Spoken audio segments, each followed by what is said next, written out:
James Armstrong. He has a crazy busy everyday life, and Wendy Armstrong, his lovely wife, is type Z because she's so laid back, but they seem to flip personalities when it comes to vacations. James is the one who has to slow Wendy down. James is the one who has to slow Wendy down and remind her to take time to savor the moment, since she gets so excited to see all the things. And because of his wanting to soak in the culture or the memories when they travel as the Armstrong family, they have a lot of great stories. Today on 3D TravelCast, we're going to find out how the military lifestyle shaped his travel, or lack thereof, as a child versus how that way of life shaped his travel as an adult. We're going to learn how language and culture are a big part of James's life and his travels. And apparently, James should write a book about his travel experiences, is what I hear. So we're going to hear it. It's quite comical. But first, James, thank you so much for joining us. Yes, it is welcome. So my pleasure. Thank you. This is my favorite travel cast. So I'm so honored and excited to be with you all today. Well, we're just happy to have a listener with us too. So that's great. Yeah. Shocking. Well, let's start at the very beginning. And Wendy wrote the script. Of course, we wrote the scripts for each other, for our husbands. And I've read the script a couple of times. Did any of you sing as soon as did you sing that in your head? No? Let's start at the very beginning. It's a very good place to start. I'm the only musical buff. We'll just make that an Easter egg. If you know the answer to that, email me, cb@3dtravelcompany.com, and I'll send you something. Okay. What are your earliest travel memories, James? Well, I had the privilege of living in Hawaii for 4 years in middle school. Wow. And so I was on Oahu, and we weren't very far from Waikiki Beach. So I grew up picking pineapples out of the field, bananas out of the trees in the backyard, and in the North Shore watching surfers surf away. And so that was part of my childhood. But then I went to high school in Germany. So I spent 4 years in Germany and did an exchange student program in a beautiful city called Rothenburg-Obertauber. I think one of the most quaint cities in all of Germany. And so having the experience of living in both places, one, Bavaria, southern Germany, beautiful landscape, everything you imagine Germany would look like, and living with a German family for a season of that time. And then, of course, being in Hawaii, which is a beautiful vacation spot for a lot of people. So those were, some really shaping and influential years of my life. That sounds amazing. Yeah. Wow. Okay. Backing up to Hawaii, I have a question. So you watched the surfers. Did you learn to surf? I didn't learn to surf till we moved to Merritt Island, Cocoa Beach, and took surfing lessons there. In fact, got surfing lessons for my kids. And that, ironically, so cool. I think I was too small for Hawaiian surfing. The North Shore could be kind of dangerous. Yeah. So I boogie boarded, but I didn't surf until we moved to Florida. Well, it's really funny because David learned to surf in Cocoa Beach as well, even though he grew up in California. So what is that all about? It's a weird connection. It is. I'm curious, James, did you island hop much? No, we did not. Okay. I was curious to see if you went to the other, Hawaii or anything like that, but... No, it really wasn't I think when you live there, it just kind of has you're not thinking of vacationing there. Right. When we went on vacation, we came back to the States on vacation. So we come back to visit family and travel. So I think it's kind of a different experience when you live there. It's I can't tell you how many people I meet in Orlando who've never been to Disney World. I think when you live in a certain place, you take for granted all that there is to experience. That makes sense. Absolutely. That makes sense. But I did hear you kind of traveled around when you lived in Germany during those years. Did you visit other places around Germany? Yes, I learned to ski in the Austrian Alps. My goodness. Spent time in Switzerland, Italy. Most of our time was in Austria. But, just an amazing experience. learning the cultures, the language. I was pretty, I think, well spoken in at least German as a second language when I was younger. I could get around, let me say that. I've forgotten most of it by now, even though my last grad school program, I had to take German, PhD level German, and it was probably the hardest thing I've ever had to do. Wow. Did you? So you passed, though. You took PhD level German and you passed. Yes, in fact, That's I reached amazing. out to my German professor once, and I was struggling with some things, and she basically just said, "Look, you need to study harder." And so I had to go back, and I literally had to study every day and practice my German in order to pass that. It was incredibly hard. But, language theory tells us that generally over the age of 30, it is practically impossible to become fluent in a language unless you do so by immersion. So you have to live in that culture to pick up the language. After the age of 30, the scale starts sliding after the age of 20. As children, we can pick up 3 to 4 languages very easily. The older you get, the more challenging it becomes. That's fascinating. You just pushed my parental guilt button, James, but I think you pushed a lot of other people's too. Because I think all of us who have any bilingual in our family, we're like, oh, I'm going to do it right. I'm going to show, my children are going to be immersed. And then it doesn't happen. Some of you accomplish it. Yeah. Yeah, that is the time to do it. Yeah, you almost have to move to another country. If you raise your children just for a couple years in another country, they're going to be bilingual. By the way, it's one of the reasons I think we really have to be compassionate towards immigrants that are older. I'll hear a lot of people say, well, you need to learn to speak our language. They don't realize in language theory, it's practically impossible for someone in their 60s to learn another language. I mean, it's almost statistically impossible. So we have to have a lot of grace for people. And by the way, we have to have a lot of grace for ourselves. When we go and travel and visit other cultures and other languages, you can master phrases, and we should practice it. But just kind of set your expectations. I'm not going to be fluent in 6 months. It's much more challenging than that.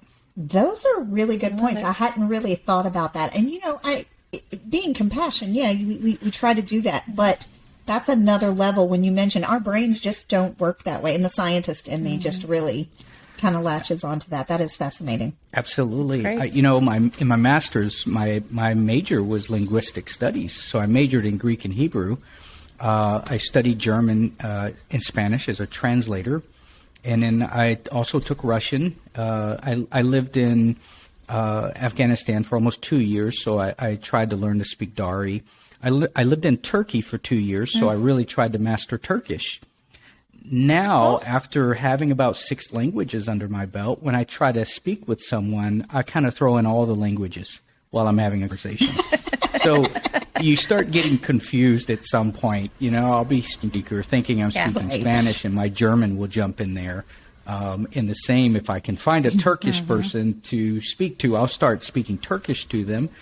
And then I'm going to start throwing Spanish words in there as well. So I start to become a little crazy if you try to practice too many languages. And again, I think when you're younger, you can learn to master those. When you get older, you start losing it. If you don't use it, you lose it. And that's so true. Yeah, that's true.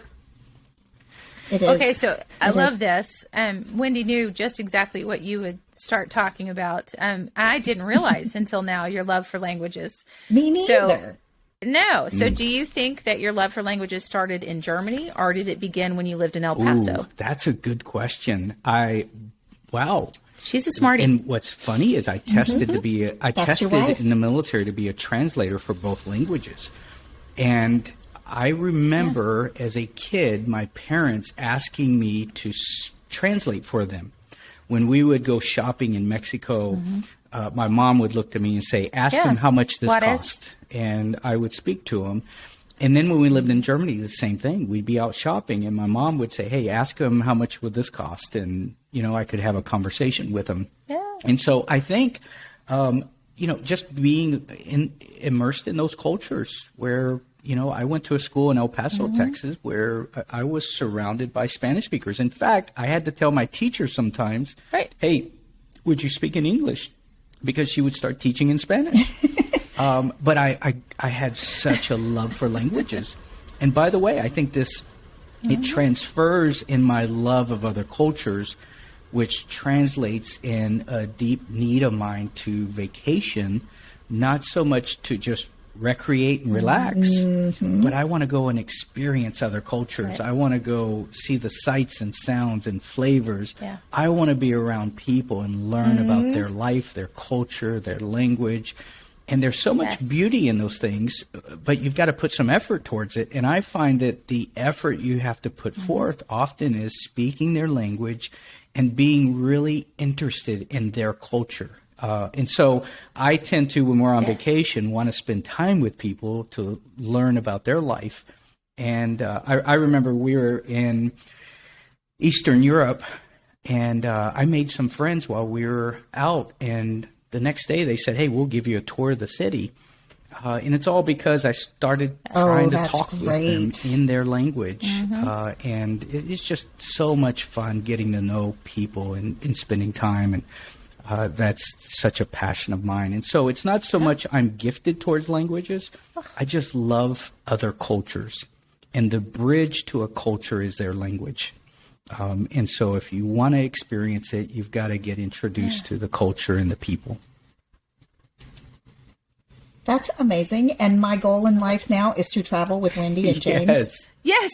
I got to go somewhere with you because, my husband is very similar to you. When we go anywhere and he remembers people's names, he will come back a year later. He says, do you remember we were talking with Jose in Cabo? And I'm like, Yes. yeah, I remember that. And he does the exact same thing. We love to ask. And of course, apparently Venice is not where you ask where the locals go. Carol Beth taught us that a couple episodes ago, but we love to go to the places where the locals go, and to, you found yourself a guide. I'm traveling with James. That's right. We're going to double date vacation. Yes. Well, yeah, Yes. Yeah, and for people who didn't hear that, so there's times that in certain communities in the world that the locals, that's their respite, that they have places that is theirs, and that's, and a great example of that is Venice, is where we talked about it, because they are trapped on this little island and it gets overloaded with tourists, and so they have little places that are just for them. We're not supposed to invade them, but I think that allowing the locals to guide you to what they want to show you is always a brilliant idea. Yes. Just let them be the leader. That's amazing. Yes. My kids will always tell me when we're out in other cultures, they'll see me eyeballing someone and they'll say, Dad, don't talk to them.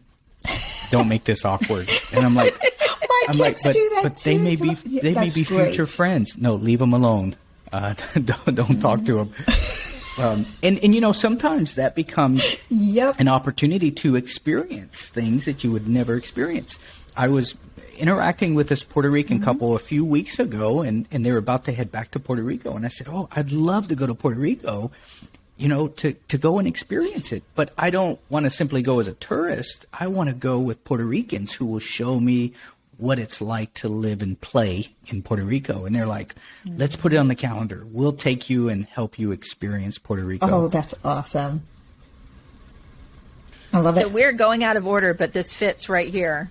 James, you are clearly an extrovert. Your poor introverted children and wife, but you are, I'm sure that they love it. They just may complain at the beginning. Yes. So my question for you is, who is the most fascinating person you have struck up a conversation with in all of your travels? That's a hard one. Love it. I love this question. Struck up a conversation with. Oh my gosh. I hear the Jeopardy theme in my head. Yes. Wow. I'm just. Wendy just put, so again, Wendy came up with these questions. She just put you on the spot. Yeah, she did. Like it flows. I'm just thinking in my mind, I've been to 23 countries. And so I'm just trying to pick, there's meaningful relationships everywhere I go and people that make an impact on my life. And I'm just trying to think through, who would it be? Gosh. I think I'm in Turkey I'm probably the only American within 100 miles in this community. And I walk into this shop, and I'm just looking around this little shop, and one of the guys comes to me and says, "Hey, the owner wants to meet you." And I'm like, well, this is interesting, because I guess he was watching the store from a camera. So they take me outside of the store and walk me down the street, and I'm thinking, okay, I'm being led to imprisonment or something. Because, again, I'm in this remote place in southeastern Turkey, not the safest place in the world. And yet, I will tell you, one of the most beautiful cultures in the world. To this date, still my favorite food in the world.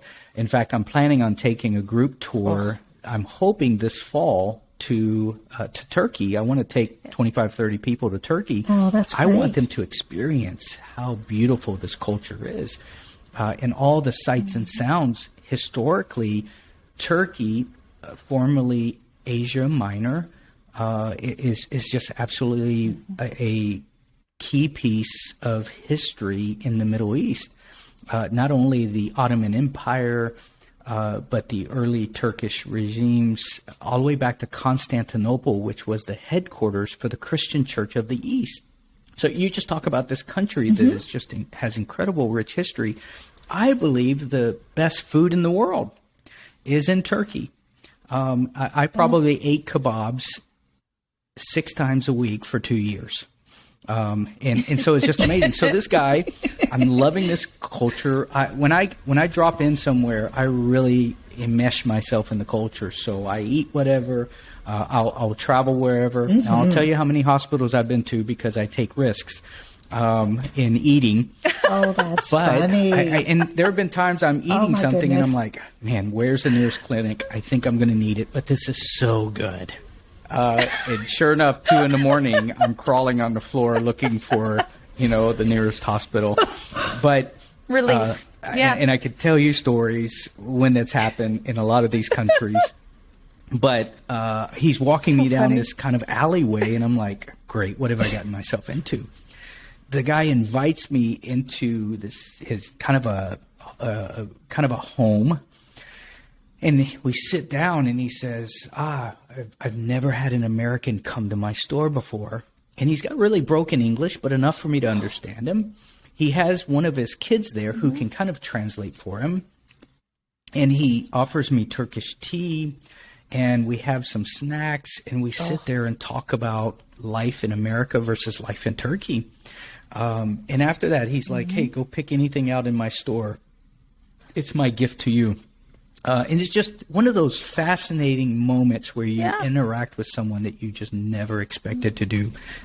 I could probably pick out 100 of those that I just never saw coming, which, kind of built a bridge to a friendship for a few years, and we eventually lost contact. But that was one of those opportunities. Yeah. That is amazing, James. Such a cool story. I love your stories. This is you could just be a storyteller. And Wendy says you should write a book, and I am seeing where she gets that from. She has also told us about your honeymoon. Oh my gosh! And she told us there Montezuma might have, I don't know, paid a call, but. So I know because of that and this story that you just told that you have so many more interesting stories. And something she really mentioned that kind of sticks out to me is Afghanistan and a helicopter ride. Well, even before that, I was in northern Kyrgyzstan hiking up in the southern Himalayan mountains.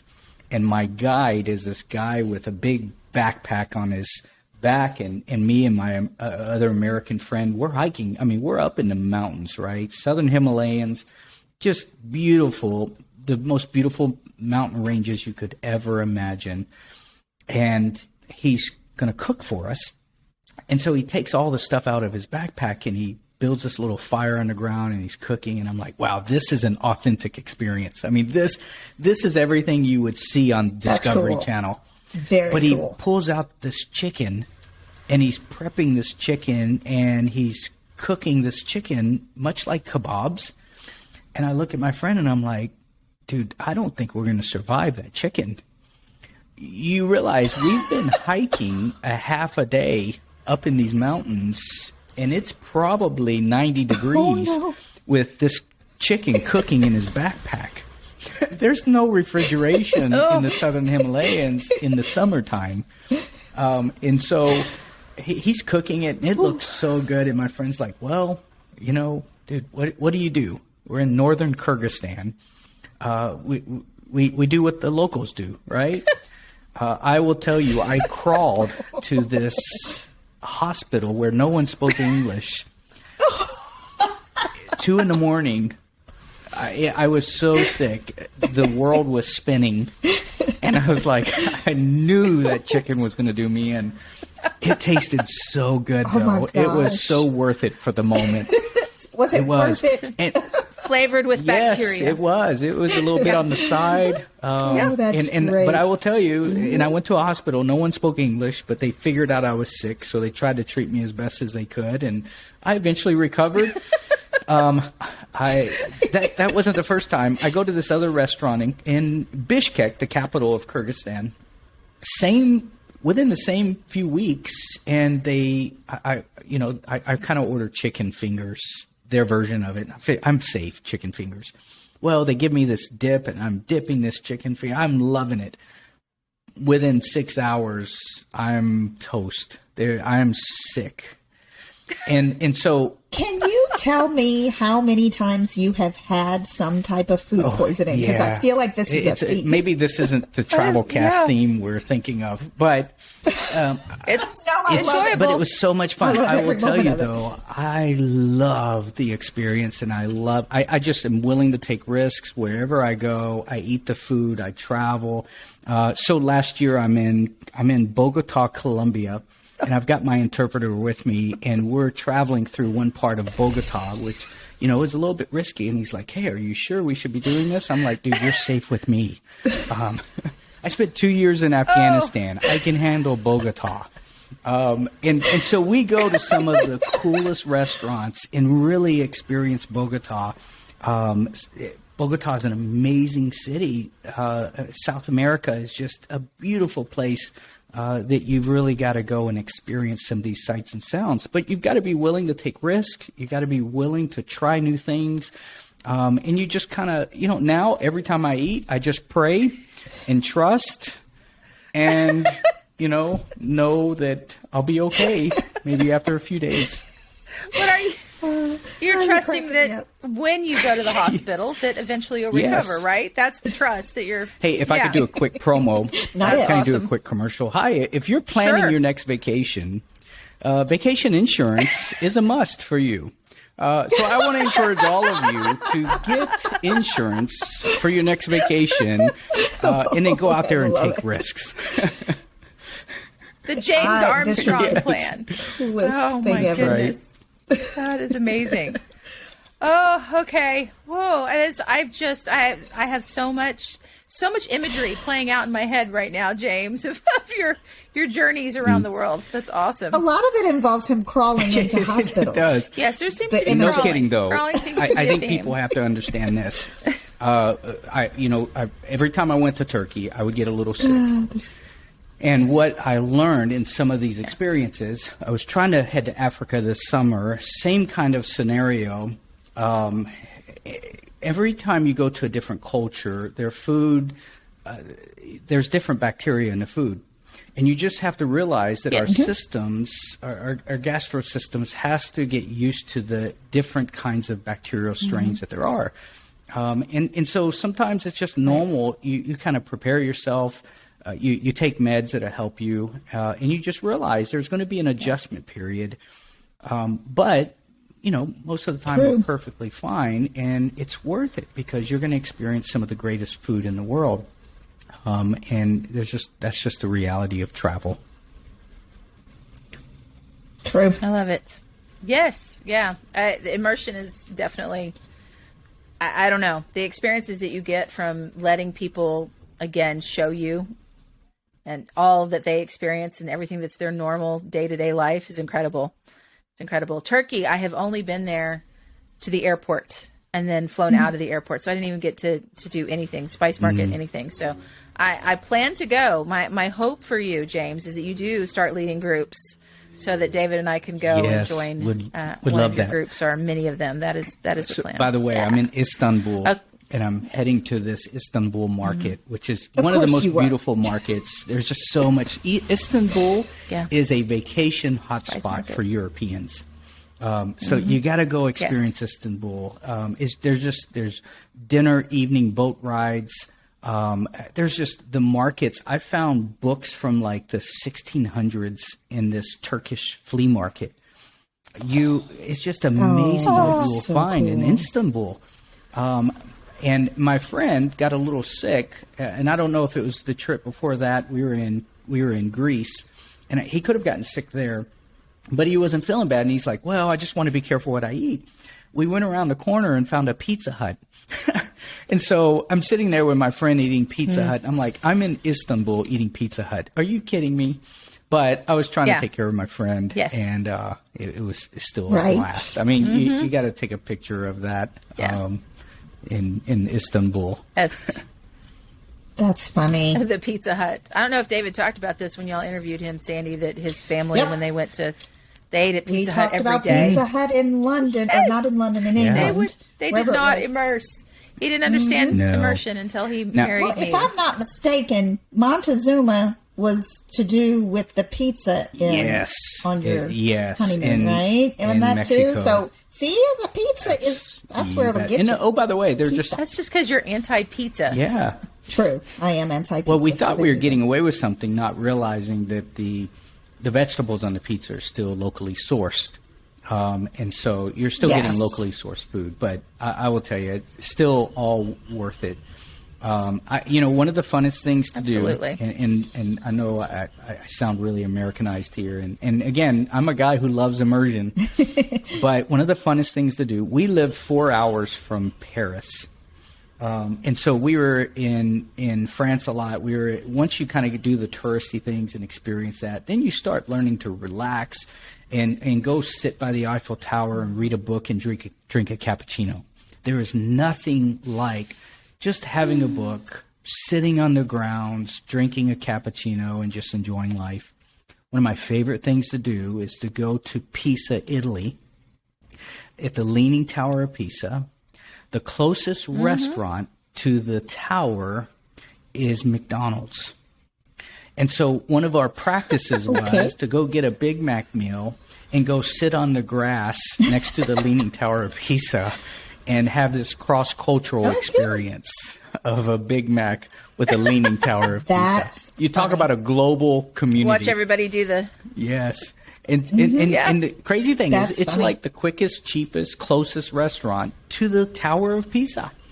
You talk about globalization. It's just. There's no better image of globalization than that. Of course, right across from that, you can find guys selling, pure coconut on a stick and just a lot of amazing, delicacies that you want to try out. But if you've got lots of kids, and our kids were small at that point, dude, a Happy Meal sitting next to the Tower of Pisa went a long way. I bet. That's So what awesome. amazing memories. Okay, so we're going to shift. We'll see. I have a feeling it'll still giggle. Shift to something a little more serious, because we know that visiting other countries isn't just fun and games for you. You very much have a heart for teaching and ministering to others in foreign countries. So we do want you to tell us a little bit about that. Yeah, well, I just accepted a trip on Monday to go to the Philippines for a couple weeks to teach. And originally I was going to go this summer, but they said, hey, can you come in January and spend a couple weeks in the Philippines with us and teach? So just thrilled about this opportunity because I've never been to the Philippines. So it's another country, another culture. I actually did martial arts when I was young, and my martial arts instructor was from the Philippines. So all of my instructions were done in the Filipino language. How do you pronounce it? Tagula. Tagula is the Filipino language, and Tagalog. Talaga. It's spelled Tagalog, You said three Is it different Tagalog? words. but I don't know how it's to pronounce Tagalog. it. It's, I The only thing I know about that it is spelled Tagalog, but I don't know I the think pronunciation. maybe your listeners will correct us, but I think it's Tagalog. They should. Yeah. Gosh, I can't believe I can't remember that. Anyways, so I'm so excited to be able to go there and experience a couple weeks teaching with the culture, with experiencing the food. I mean, that's what I imagine is the sights, the sounds, the people, the language. I just can't wait to go and experience that. When COVID struck, Wendy and I had committed to go to Sri Lanka for 6 months. And you talk about a chance of a lifetime. Both of these are teaching opportunities. My PhD work is kind of opening opportunities. My PhD is in systematic theology, so I signed on with Theologians Without Borders. You've heard of Doctors Without Borders, where they just go and care for people all over the world, whether it's hostile territories or, peaceful nations. Well, someone had the great idea of, hey, how about Theologians Without Borders, where we will go in and teach and be able to equip and train leaders in especially developing nations. And so that's kind of opened up the opportunity for us. A few years ago, we started a nonprofit called Becoming Missional. And this nonprofit had that as its goal, and that is to go to developing nations to support, equip, train, educate, inspire, and develop leaders for the next generation. And so that's kind of been my passion for a few years. And so some of this is born out of my experience growing up in other cultures and other peoples and seeing the needs and just wanting to be a part of something that makes a difference in the life of others. And so that kind of paves the way for me. And so now I kind of think, and Wendy and I have been thinking through this from her role in 3D travel.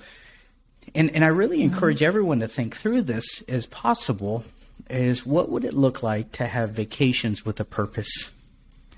In other words, let's take vacations, but let's have a purpose that connects to that vacations. And so Wendy and I have been talking about how do we take people to experience other cultures, the sights, the sounds, the experiences, the adventures, but also how can we partner with people in that country to change cultures, invest, build relationships.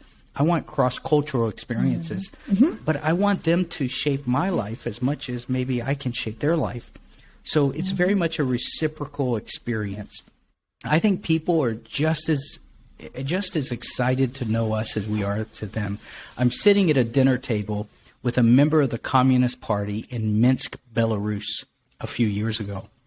And this guy is telling me, he invited me to dinner, shows me his card that says he's a member of the Communist Party, and he says, I've never met an American before, and I was raised my entire life that you're the enemy.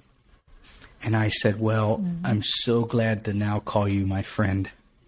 And we had dinner together, and just that experience changed our view of what a Russian and American were raised in the Cold War era, thinking of the other person, that they were the bad guys and we're the good guys.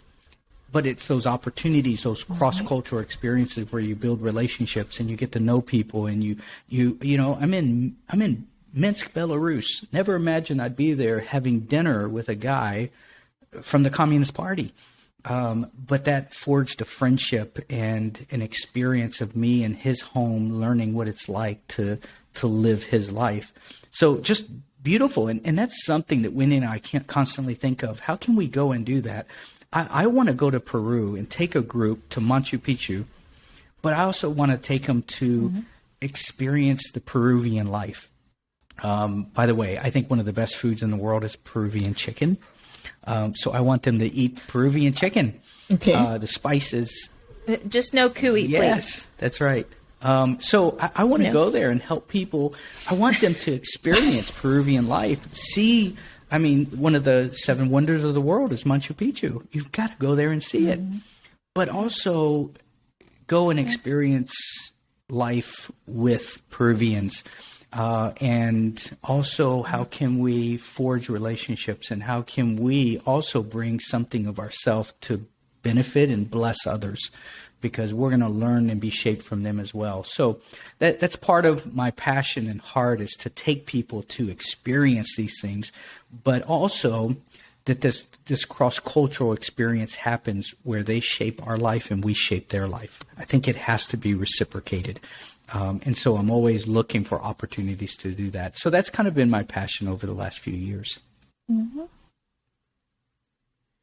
I don't think we could. I hate that we need to wrap this up, James. We didn't even get through half of the questions that Wendy gave us, so we're just going to have you back again. Mm-hmm.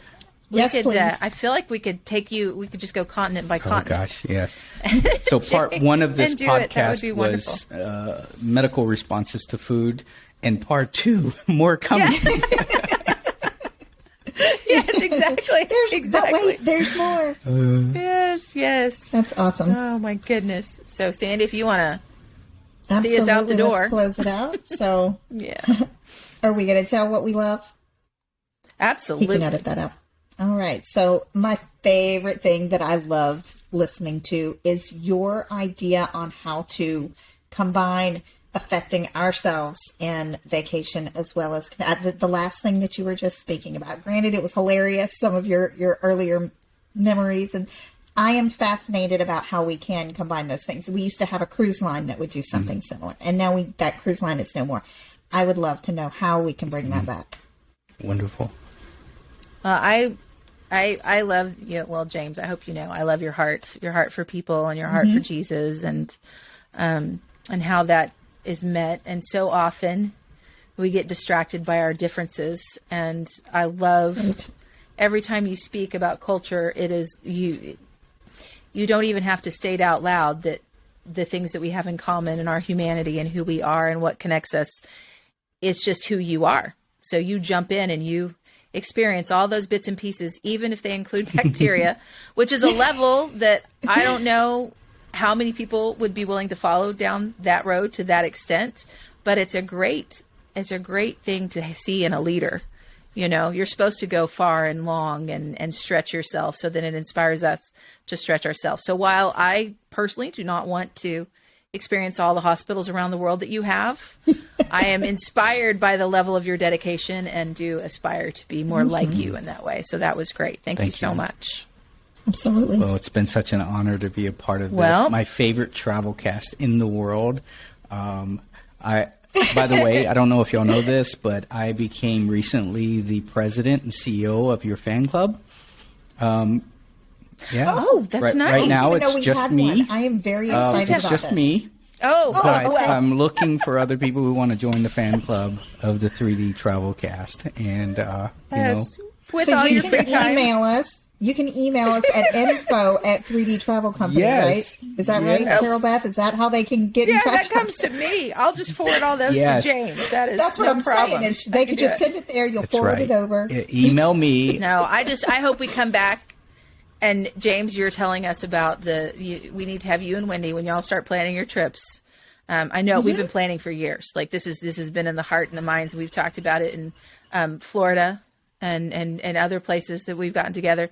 But I know it will. And when it does, we definitely would love to have you back on and paint a picture for us of what you're going to do, because that's amazing. I know I want to be a part of it. Thank you for having me. Yes. Thank you so much, James. Well, Sandy, I don't know how we're supposed to say goodbye anymore. Yeah, you want to just give a final thank you to James? Yeah, thanks for being here for the edited part, James. Okay, you just want to say goodbye, and then because we've got the announcer guy that actually sees us out. Right, that's why I'm always so confused. Yeah, I know. Well, James, here is. I'm sorry, I don't even know what I'm saying. Look what you did. There, you've confused me, Carol Beth. Sorry. Well, James, thank you again for sticking it out with us and offering to come back to give us some more insight into your travels. I can't wait. Thank you for having me.